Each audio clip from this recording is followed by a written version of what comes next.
Ladies and gentlemen, boys and girls, welcome back. Happy Friday to you. This is Nathan Holritz, your host here on the Boca Podcast. And I hope you've had a really good week. It's been a little bit of a wild and crazy week here, but I have to say good overall. And yet again, I'm going to be the old man in the room and say that I'm really thankful for some sun and blue sky outside. I think it's supposed to be close to 65 degrees or so here in Chattanooga today. So I'm pretty stoked about that too. Happy Friday to everybody. And I'm going to be introducing our brand new guest here in just a second. But if you are live streaming on Facebook or YouTube.com/Boca Podcast. Make sure to join in the conversation today. This is a really important conversation. And I know I keep saying that, but we have a lot of important conversations here. Really important conversation for business owners in general, certainly for photographers. We're going to be talking about workflow here in just a little bit with our guest.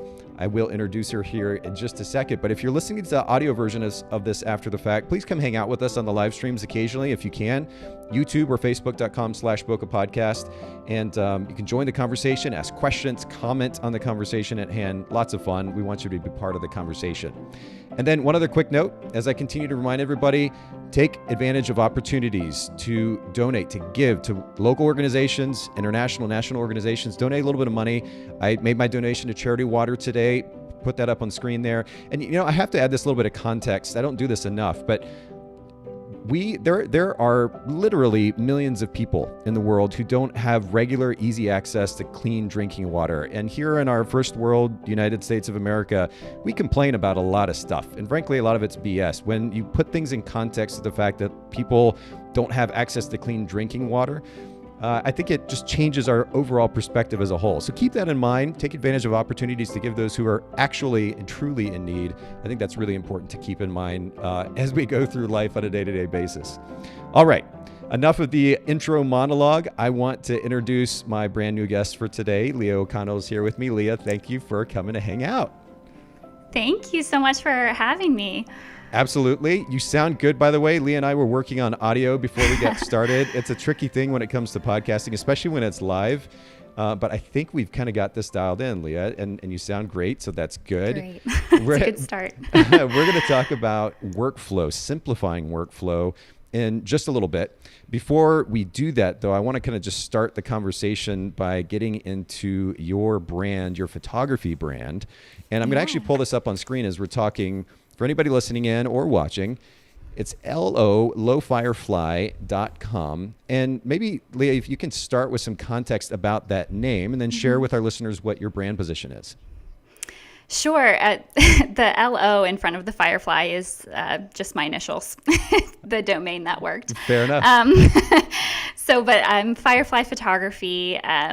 I wanted to create a name that had the essence of fun and playfulness, and it has some nostalgia for me, sort of an overview where the name came from. But my sessions, I'm a strictly family photographer and newborns, so my sessions are laid-back sessions, brimming with joy for families who like to have fun and keep things simple.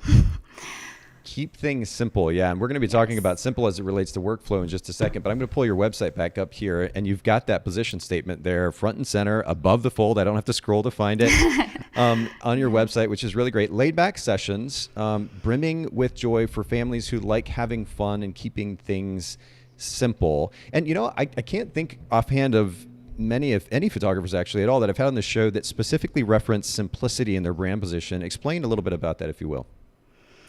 Yeah, I mean, I've been in business. This will be my 10th year this year, and I've worked with families the whole time. And just throughout the course of that, I've met a lot of photographers and families who just sort of convolute the whole thing. Like, it just seems to be so complicated. And as a lifestyle photographer particularly, part of the whole emotion and feeling that I want to have with my sessions is this doesn't have to be so hard. And so I try to make the experience from start to finish reflect those values, you know, like I don't just want the session to be fun. I want it to be really easy for them to book me. I want it to be really easy for them to plan the session and to know what to expect.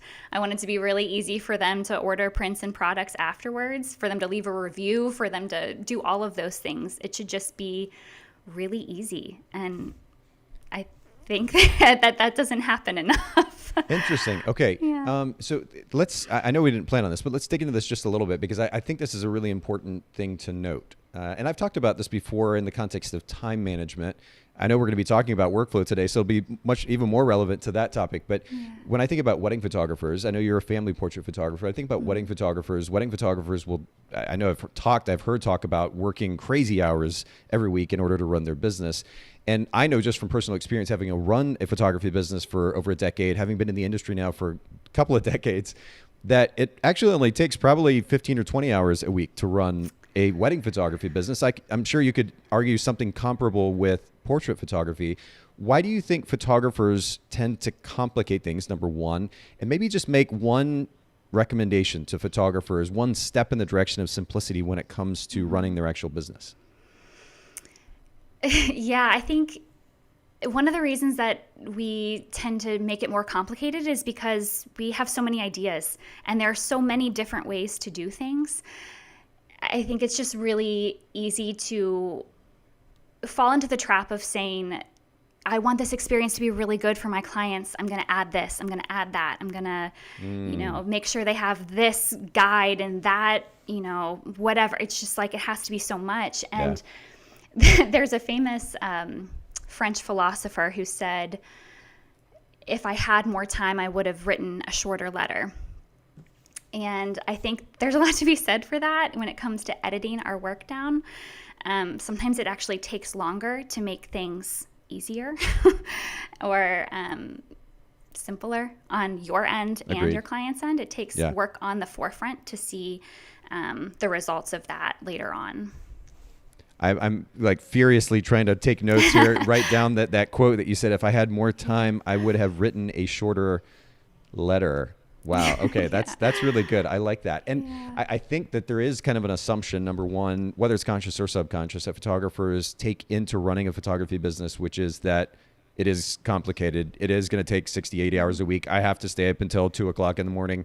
And they tend to maintain that mentality. And I hate to see that, because I've seen it endlessly for years on Facebook. You just, all I have to do is scroll through a feed and just see the commentary. And there's a certain mentality that goes along with that. And honestly, a big part of the goal here at the podcast is when we talk about this, helping photographers create sustainable businesses. And part of that is thinking more proactively when it comes to the way that we're running our businesses so we can do it more efficiently. And so the fact that we're going to be getting into workflow in detail today, I think is perfect for everybody. Like, we all need to figure out ways to simplify our workflow to have more freedom and flexibility as business owners. So we'll go there here in just a second. I appreciate you kind of starting us off that way. Let's kind of shift gears just for a second and talk about customer experience. And you talked about making it easy for customers to interact with your brand, to order services, to place print orders, et cetera. Is there a particular idea that is driving that customer experience? Is it simplicity, or is there something else there?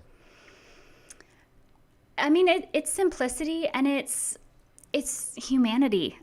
It's just remembering that, the customers that we're working with, they have lives and they have families and they have work and they have stresses, and they are taking a step to hire you because they want really meaningful photographs of their family. And, they don't need one more thing to do, and they don't need one more customer service nightmare or whatever it is, they don't want to have to read through all of a million details of your contract to know they can trust you, and they don't want to have to, go through a million steps to give you their money, just plan their session, So I think, I see this a lot too in photography groups. It's like, they didn't respond to my gallery delivery soon enough, and they didn't, they're asking me so many questions. Why are they doing this? And I think that's just, I think that's a personal roadblock from the photographer's point of view. Instead of putting that on your client as, well, they're not reading the material, or not, maybe you didn't say it clearly enough. Maybe you just need to ask yourself what you can do to make their experience better and make them really enjoy this so they'll come back. Yes. It's all about just treating them as human beings and being real with them. Yeah, this is a really great point, actually. And I'm glad you talk about the importance of we as business owners taking responsibility for the customer experience. One, yes, we should minimize any potential barrier to entry, make it as easy as possible to interact with our brand, to get the service or the product that we're selling. But then if that isn't happening, you're right, there is a tendency. All you have to do is go to Facebook or forums or otherwise and see photographers just going off the chain, talking about their clients and how ridiculous they are. And something that I do internally with my team at Photographers Edit, we've been in business now for about 14 years. We're a multi-million-dollar company, and yet we still, on a probably weekly basis, certainly every couple of weeks, have conversations about what it is that we can do to simplify, to clarify the information that we present on our site, that we present on our support site. In fact, the conversation I was just having with one of our team was, if we have to, we actually during our team meeting yesterday, if we have to put information on our support site and try to clarify that, the question that I'm asking is, why do we even have to have a support site to clarify what we're supposed to be presenting clearly up front? Right? That's a great point. Yeah. and I think that's applicable to really any business. What are we doing to make it as easy as possible? And really, you're highlighting that, Leah, and I think that's so good. What are we doing to make it as easy as possible to interact with our brand, to understand what we offer, how to go about acquiring that service, and then be able to get the finished product as easily as possible? I think that's just a really important thing. Yeah, me too. Well, I'm excited already about this conversation, because this is going to be really important, not only for our listeners, but for myself as well. Just good to kind of reiterate these ideas and think through them again. I want to shift gears yet again, though, and I guess in some ways it's actually related. We talk about time management, right? So simplifying workflow, simplifying our lives, especially as it relates to finding some type of balance between running our businesses and making time for the important people in our lives. Yeah. I'd love to hear how you're intentionally, proactively creating space for yourself and for the important people in your life. Yeah, well, so I'm a mom of two. I've got a 6-year-old and a 2-year-old. So I've raised my business right alongside my babies. Wow. I actually started my business before I had kids, and then, have gone through becoming a mom and moves and all of that kind of stuff too. So I've sort of had to learn the ins and outs of running a business and running a life and running a home all at the same time. And so there are really blurred lines that way. But one of the things that I do that I've always really done from the beginning is to try to just be really proactive about noticing my tensions, noticing, like, all boundaries come from attention. So when I say, like, the boundaries that I have now, I have them because I didn't have them once and it was a problem. Yeah. So, like, things that I do now are, I do social media breaks, an hour a day, a week, a month, that I completely log off. I shoot on the weekends, but I don't do any more than 2 sessions on a Saturday and 1 on a Sunday. And if I do those sessions, then I always take a day off during the week, as sort of like a Sabbath to reset.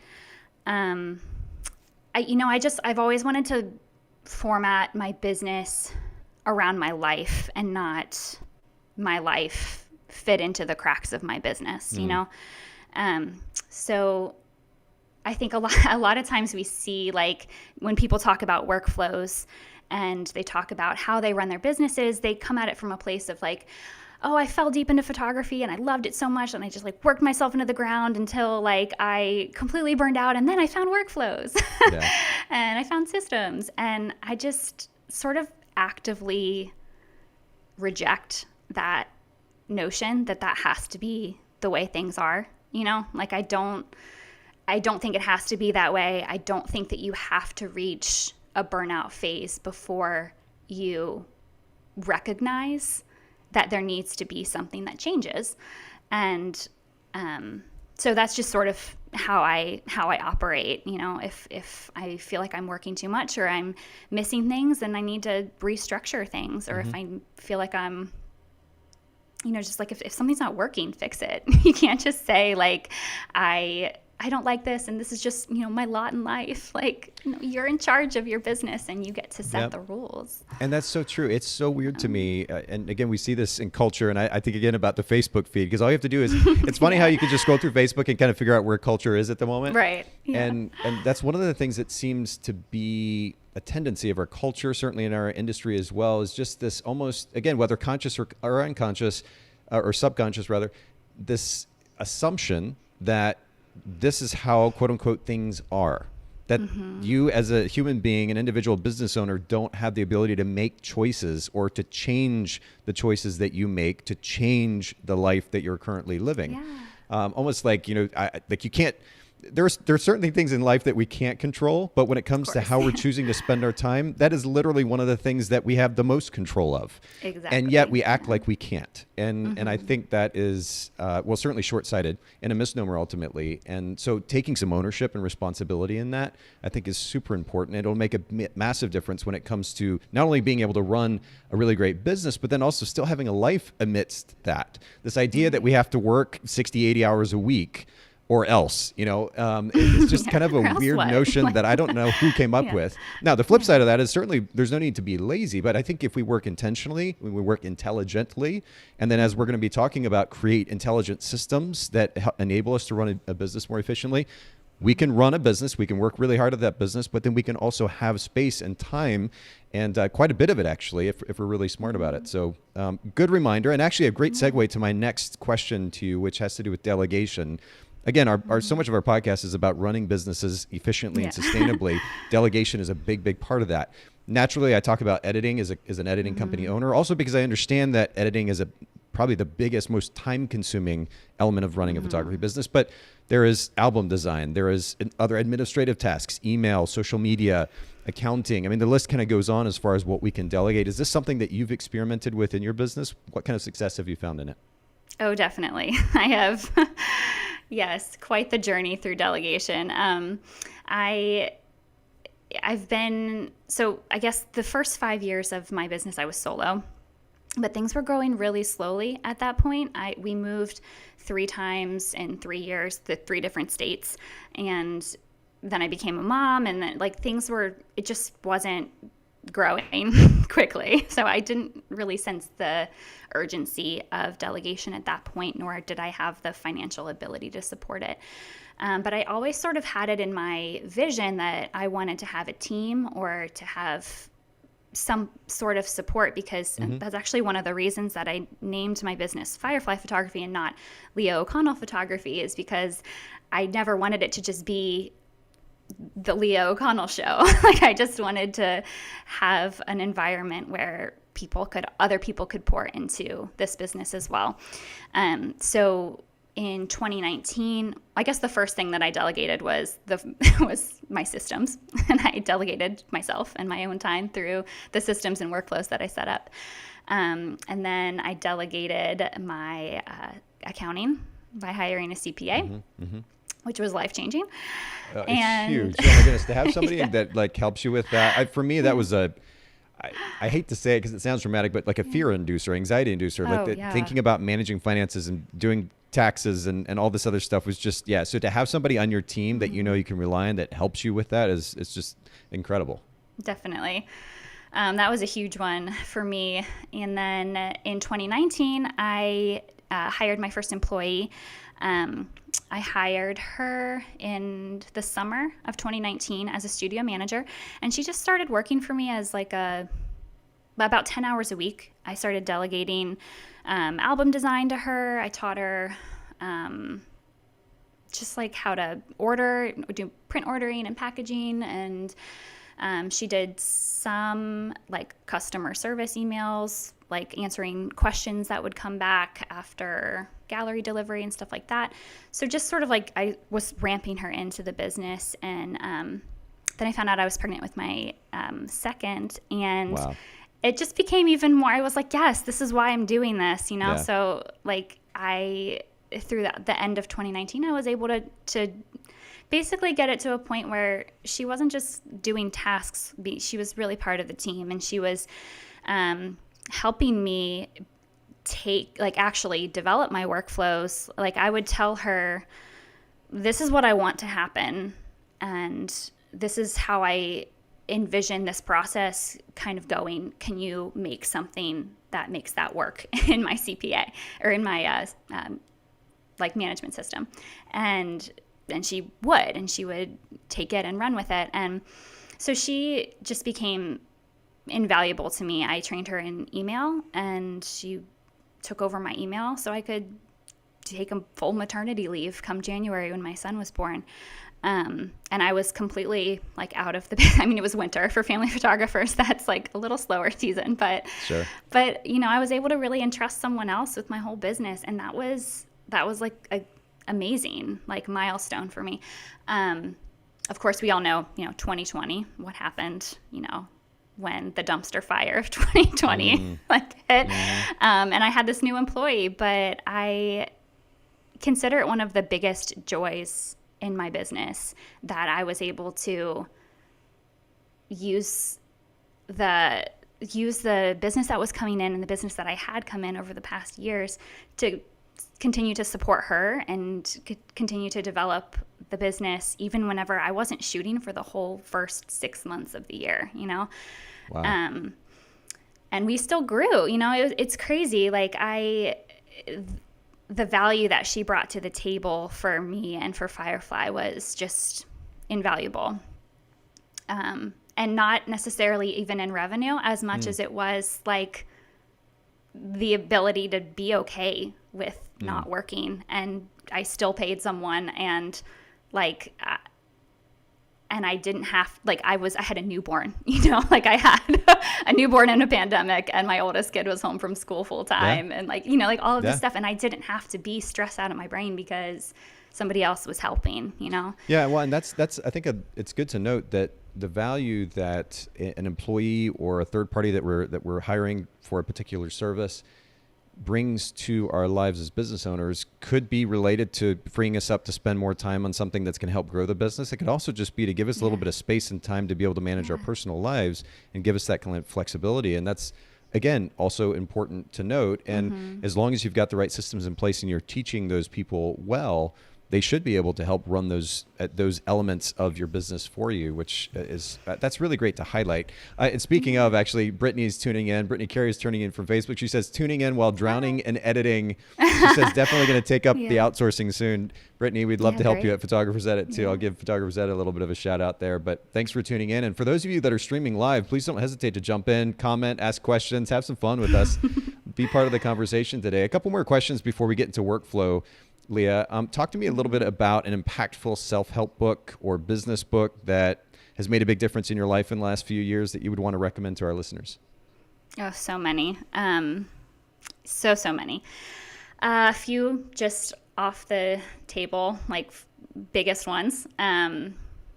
Big Magic, I read recently by Elizabeth Gilbert. Yes. Just obsessed with that book. It really, for a photographer, I read so many business books and so many technical books and things like that I hadn't actually focused on the creative element of it that much. And this book just opened my eyes to a lot of different aspects of creativity and how to see it from a different point of view. And I love that book so much. And then another one is the book, it's called Leaders Eat Last, by Simon Sinek. A lot of people know him from the TED Talk and the book Start With Why. But this book, Leaders Eat Last, was, there it is. It's so good. It's from the perspective of somebody who, I guess, talking about the mentality of leading a team, leading a business, as with context through the Marine Corps, which seems maybe a little off for some photographers, but really it comes down to leading from a place of service. Leaders eat last. It's not all about you. It's not all about the way you want to do it and the way, those things are very important, but the way that we can show up most for ourselves oftentimes is through giving to others and listening to others. So that book was just really eye-opening for me as well. Cool. Okay. So for those of you that are live streaming, you saw this. For those of you with the audio, Big Magic by Elizabeth Gilbert, and then Leaders Eat last, why some teams pull together and others don't, by Simon Sinek. And we'll put those in the show notes at bokehpodcast.com. One last quick question for you, Leah, before we get to workflow. Talk to me about a favorite piece of gear in your camera bag. Like, what's a go-to thing? It'd be totally random if you'd like, but what is that go-to piece of equipment in your gear bag? So no shocker here. I'm a gear minimalist and I don't keep a lot of things in my bag. I don't take basically anything with me on sessions other than my cameras and my strap, and that's it. Okay. But I'll say my 50, my Nikon, right now I shoot with two bodies, a Nikon and a Sony. Just because I haven't upgraded the other one yet to a mirrorless, but I will one day. But my 50 millimeter lens is my go-to. It's my OG, and that's why I mention it. I've had it since the beginning of my business. It's the first lens I ever bought, and I still use it for probably 75% of my sessions. So, yeah.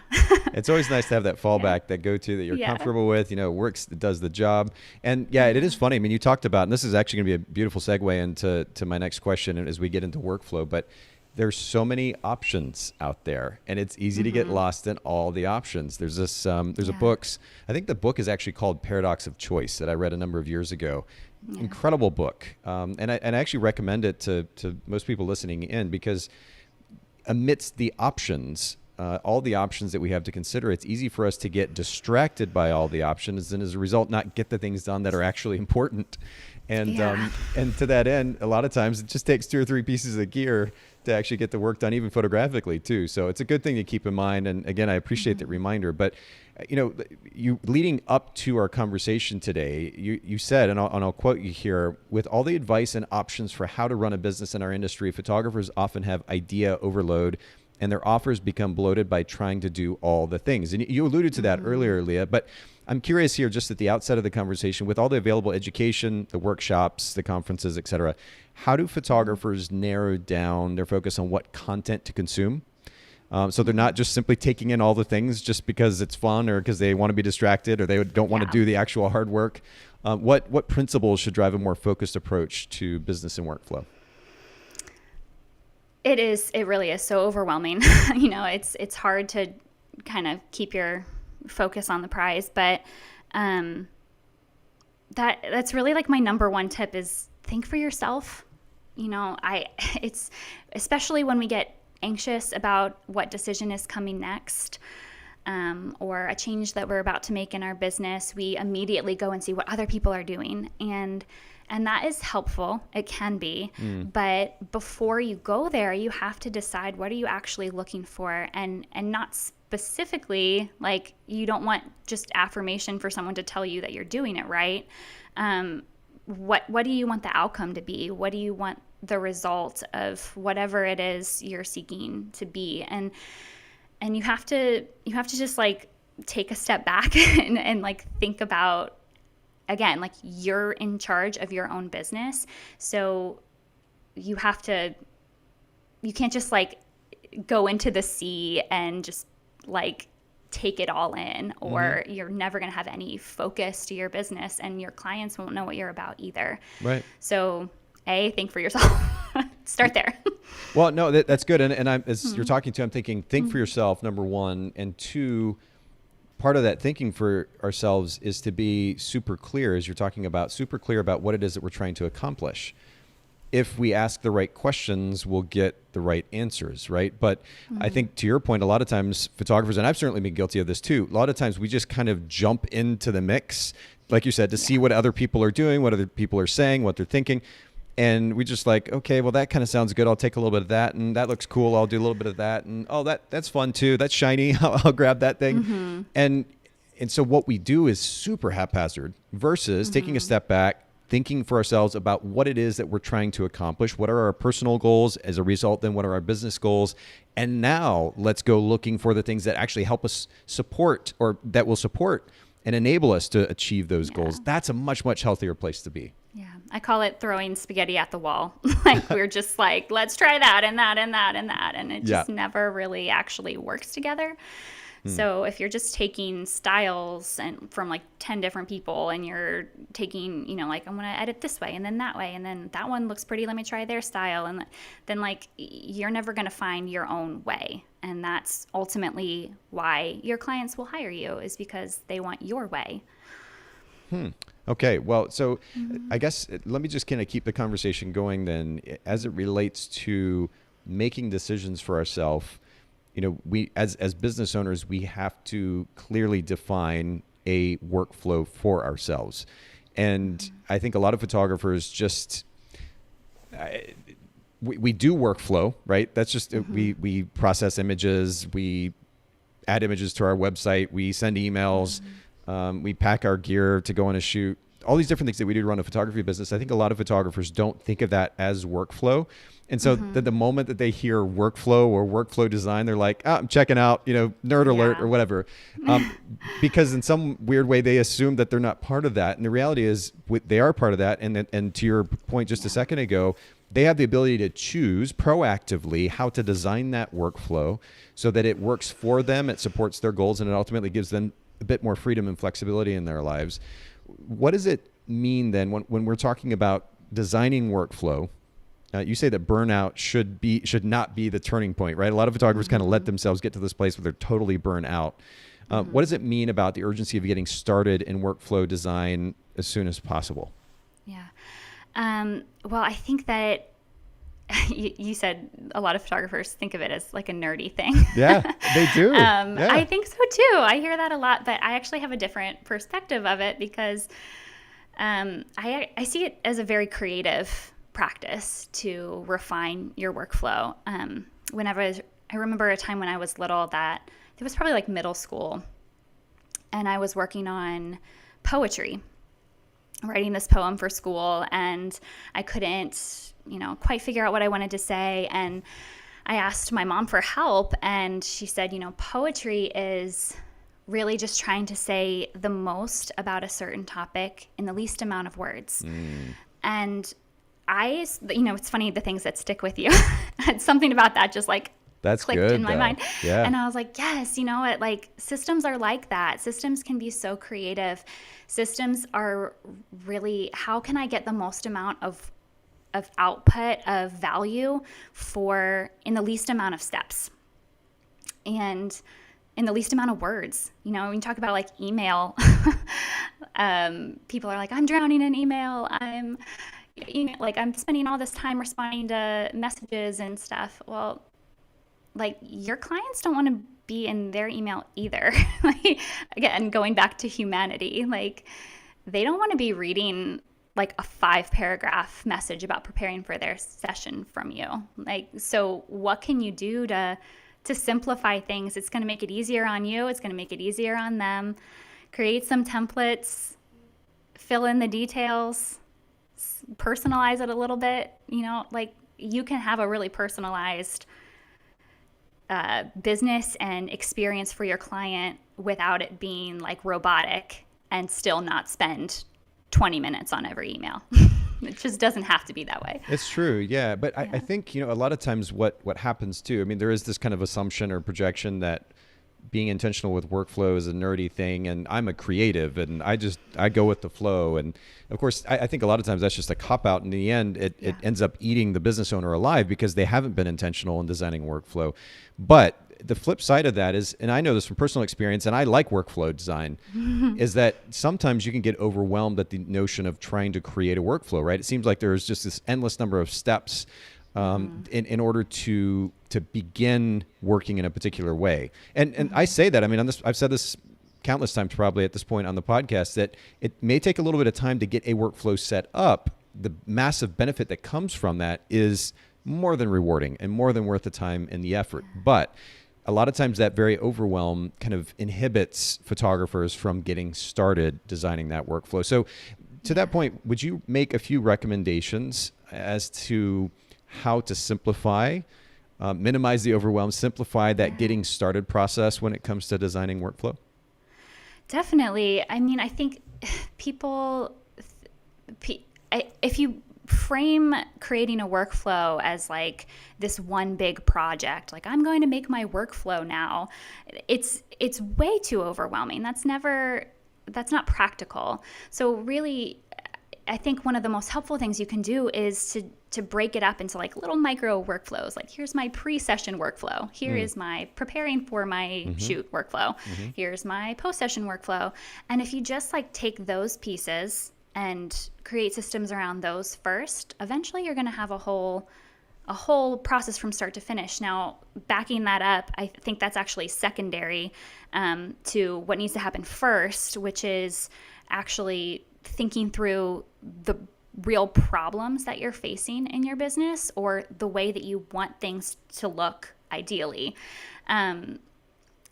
We have this tendency of just being like, my clients aren't prepared, so I'm going to make a client guide and I'm going to give it to them as soon as they book. And really, like, there's a lot of other opportunities that you can explore there about ways that you can prepare your clients that might actually solve the problem better depending on who your client is and how the rest of your workflow goes. So it is kind of like a puzzle. Like, you need to fit all those pieces together. You can't just isolate the experience, or else you're going to have like this really hodgepodge like situation of a workflow that doesn't actually effectively work together. So, while a lot of people will come at this problem of creating a workflow from the perspective of like, well, write down everything you do and then, see what you can delegate, see what you can eliminate. And we've all heard that advice, and it's really great. Like, I do that. That's really great for like operational tasks.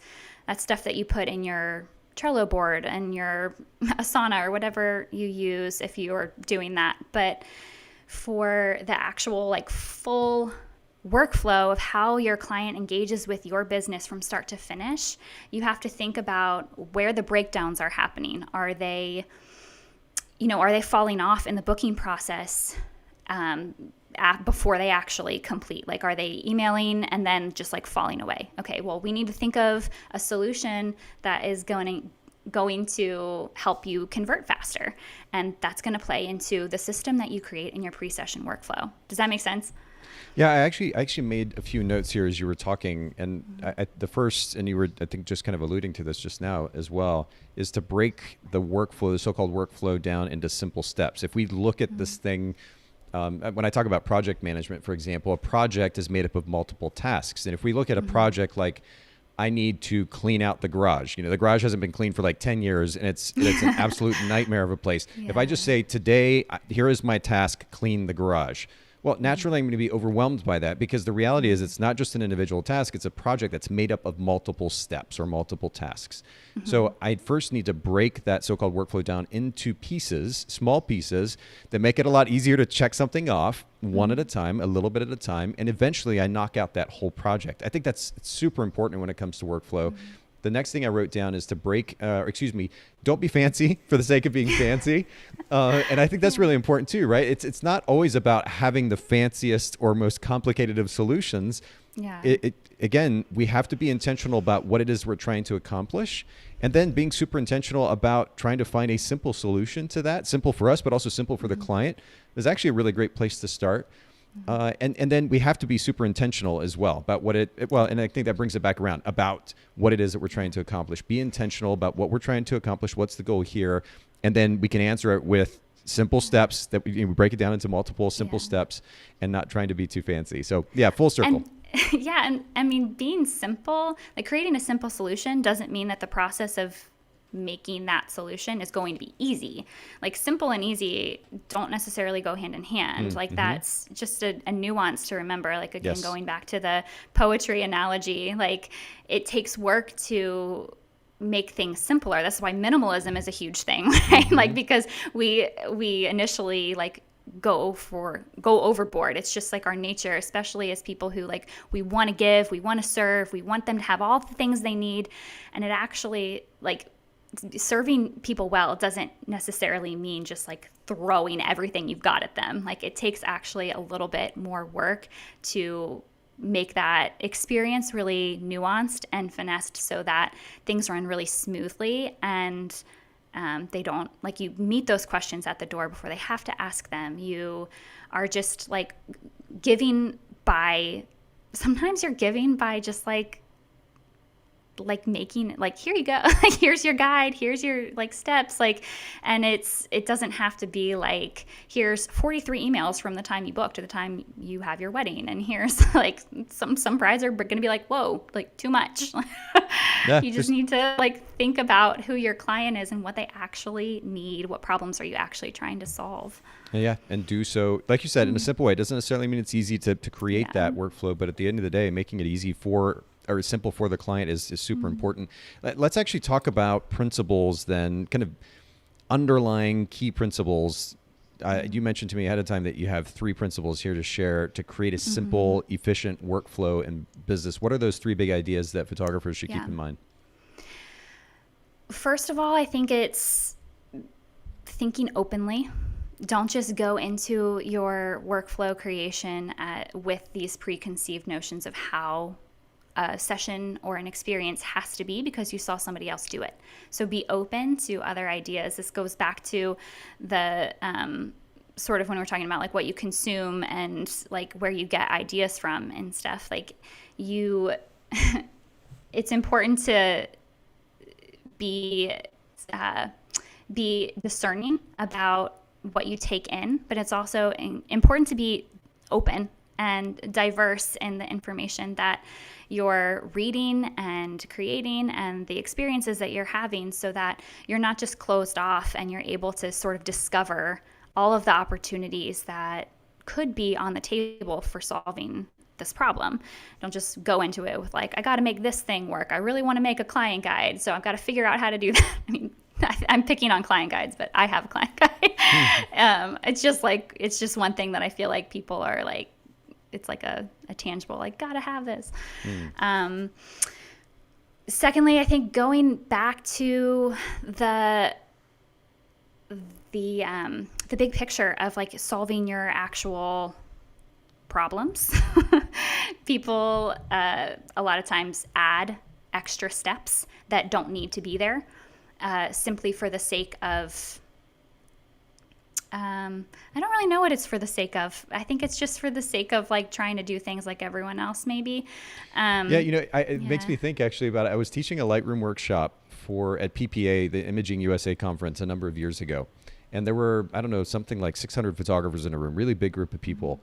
And I was teaching this workflow, and the workflow is meant to be simple. In fact, our editing team, we built the workflow for our editing team at Photographers Edit. It was built around this particular workflow, and it was meant to be super simple. And I don't think photographers, there's like some kind of ego thing at play maybe, where they're like, it has to be fancy because I'm fancy and, I'm a professional or something. I don't know. Yeah. But literally somebody, as I'm going through this workflow, this guy raises his hand. He's like, why are you going so fast? And I'm like, it wasn't about, because I wasn't going super fast as in like I'm talking fast. I'm not normally a super fast talker. I think it was more a question about why is the workflow so quick? And I don't know, there's this kind of internal, I didn't say it out loud, but there's this almost internal response, which is, why would we not want to go fast? This is about moving quickly. Exactly, it doesn't need to take a long time. We don't, some of the details that we place so much importance on as photographers, these nuances are distractions. They don't actually matter to the client and the client's experience. And yet we place so much importance on them, and it gets in the way. So keep it simple. Minimize the number of moving parts in the workflow. That's important. Yeah, and I think the third thing that really helps when refining your workflow, if you already have workflows, but you're trying to sort of figure out how to make this easier on yourself, is notice when you're having those moments that are like, I'm spending so much time doing this, or like they're asking this question over and over again. And like, those are like these little light bulbs that they're like breadcrumbs along the way of that you need to be picking up and being like, oh, there's an opportunity there to make a system around this, or to minimize this workflow, or to outsource this. I mean, you were talking about editing before and how it is one of the most time consuming things. And I mean, I work 15 to 20 hours now a week, and run my business as much as the way that I want to run it. It doesn't need more than that. Sure. At this point for what I have. But I outsourced my editing. My employee who was with me in 2019 and 2020, part of 2021, she moved. And because I had trained her to edit, I now contract her and she does my editing. Because I wasn't willing to take that time back, I wasn't willing to be like, okay, well, here's another 10 hours of editing. It's an opportunity to say okay, well, the team is that's not working anymore. You being here in person isn't going to happen anymore. So how can we make this work? How can I still solve this problem of eliminating my editing? I've already trained you. I've already, my business, it well, we've got a system in place. Let's tweak it and make it virtual. There are ways to just sort of tweak things and make it work for you. It doesn't. Yeah. Well, I'm taking notes here again as you're talking. So I just kind of reviewing the 3 points that you just made. Think openly. And I actually pulled up, as you were talking about that, I pulled up a book. I will say it's one that you kind of get in the weeds with. It's a little bit of a deep read, but a book called Lateral: Thinking Creativity Step by Step. I read this a number of years ago, and it's a guy who's just brilliant, actually maybe a legitimate genius, talking about how to think outside the box intentionally. People, I think in some cases, think that thinking outside the box or thinking creatively is something that just comes from quote unquote inspiration or comes naturally. And the reality is that, at least as he proves it, you can do so intentionally, and he shares how to do that. So I'll just throw that book out there. We'll link to it in the show notes. Again, Lateral: Thinking Creativity Step by Step by a guy named Edward de Bono. Think openly, number one. Number two, minimize the number of moving parts. And we talked about that for a bit. And then number three, notice where there are questions, issues, or barriers to entry for the client, and take advantage of the opportunity to address those.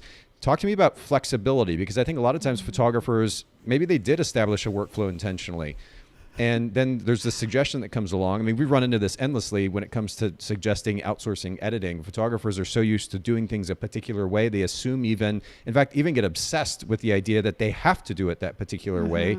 And so the notion of outsourcing editing or shifting their workflow, redesigning their workflow, doing something different than what they're used to, they're super opposed to.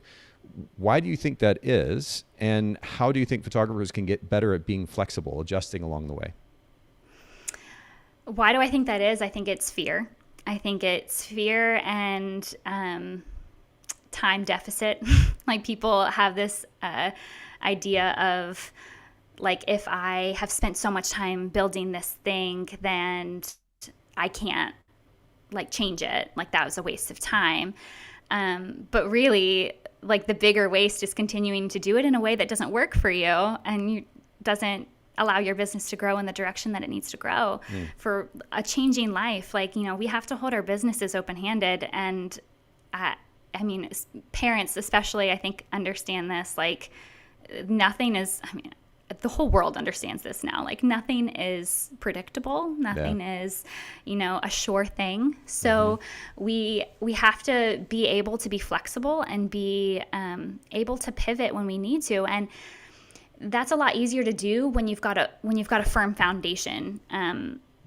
Even if you are changing all of your systems, plugging my computer in. Even if have to change a lot of your workflows, if you've got a good foundation under you, then that it's not going to be as difficult. It's like building a house. If you start with the blueprints, you have the plans, you dig the ditch, you build the foundation, all that stuff.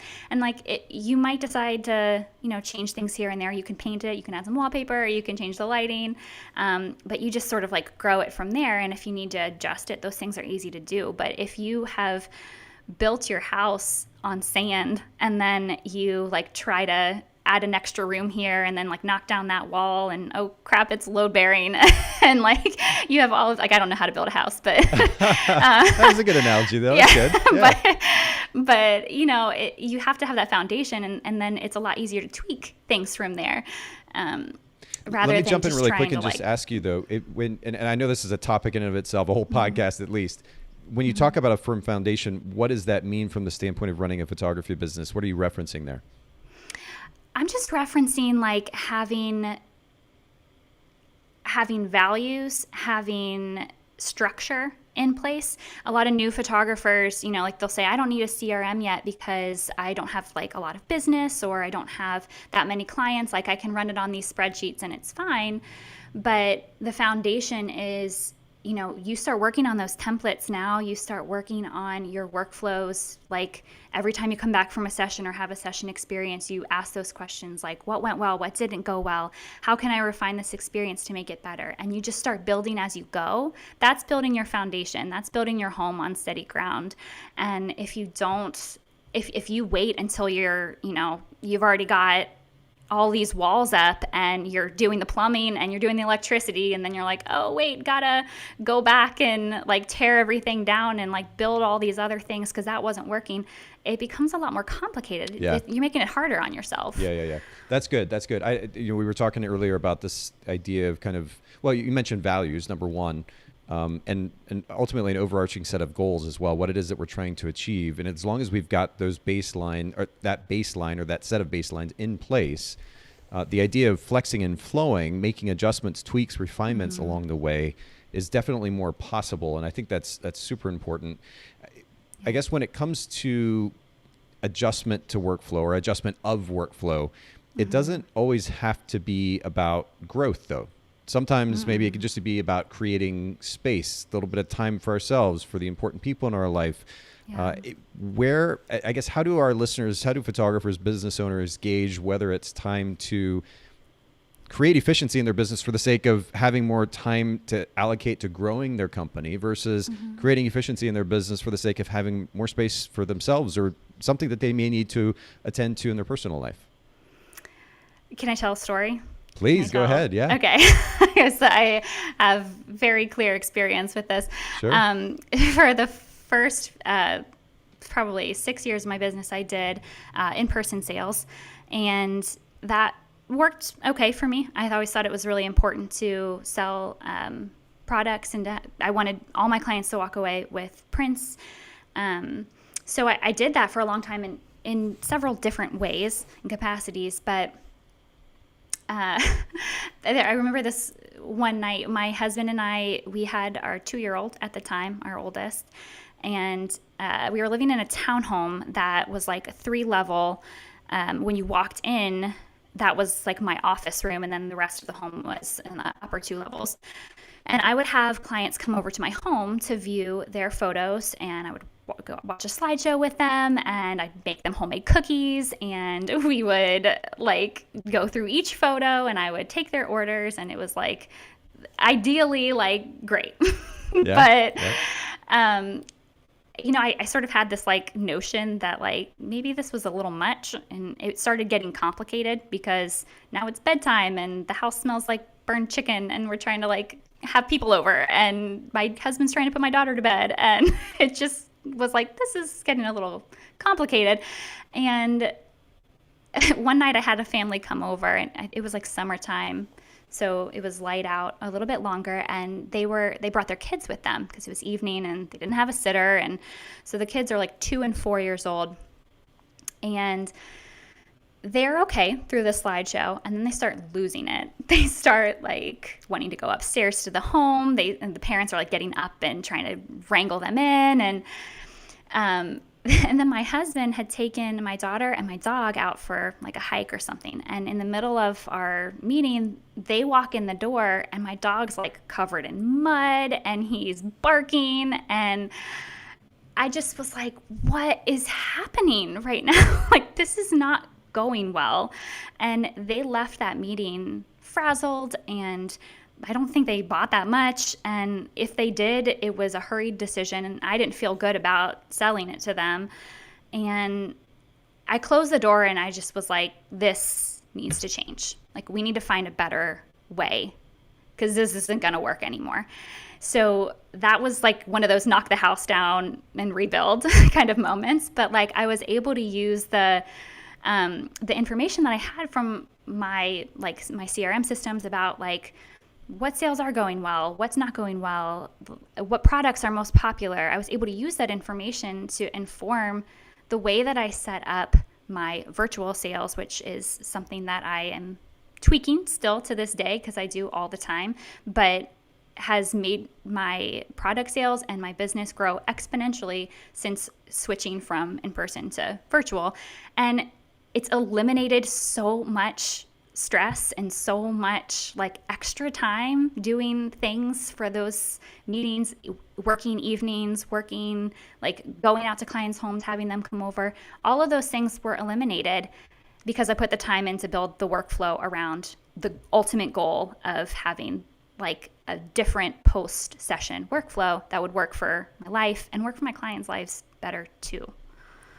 So I guess in answer to that question, though, about how to differentiate between when to put more into growth and when to put more into creating space for ourselves, a lot of it has to do with paying attention to what's going on. Paying attention. There is an assumption, like you talked about earlier. A lot of times I think with photographers, whether it's conscious or subconscious, which is this is just how things are, and I've got to hustle. I've got to push through it. Figure it out. Yeah. Yeah. And rather than taking a step back and making the changes that we need to for ourselves and minimizing the possibility of burnout, creating a more efficient system, which not so ironically allows us to build a more successful business as well. It's all intertwined, and we just have to listen. Like, we're photographers. Our job is to notice, to pay attention. And oftentimes we do that so much with our work and not enough in our own lives. And we have to notice, like, where's the tension? Where's the tension for our clients? Where's the tension in our families?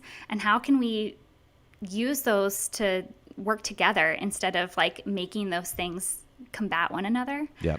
That's it. Yeah, that's a great way to sum it up. Yeah. Hey, I want to, as we close here, Leah, just pull up your website, the education portion of your website, because I know that you offer coaching to creatives, helping them with their workflow. I love the way that you worded this right here. Simplify the list and decide your next right thing. You know, we talked about intentionality and actually being clear about what it is that we're trying to work toward.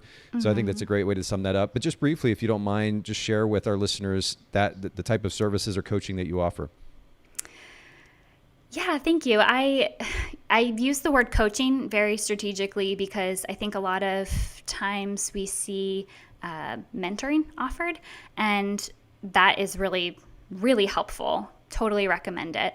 But mentoring and coaching are two different things in my book, because coaching is enabling a photographer to find out what actually works best for them and figuring out what systems and workflow will fit best into the way that they want to run their business. Mentoring is, to me, more of like, here's my ideas and here's how I do things, and if you want some of that, you can take it. Like, I think it's a different kind of perspective. So what I like to do is to have conversations with photographers just from a place of experience. Okay. And ask those questions. I am happy to like say anything about the things that I've learned, because I feel like I've done things in every single way possible.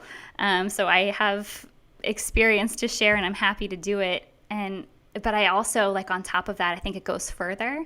I don't want to help photographers run my business. I want to help them run their businesses. So yeah, being super clear about what they are actually struggling with and giving them specific guidance as to how they can improve those particular issues. Yes. Makes sense. Okay. Yeah. Well, I popped this up on a screen just a second ago, but for anybody listening in, if you go to lofirefly.com, go to the education section, you can learn more about this and reach out to Leah if you'd like to do that. Leah, I do appreciate you making time to come share with us a lot of practical information today that I think is super applicable to really any business owner, certainly for photography business owners. I really appreciate you sharing with all of us today. Thank you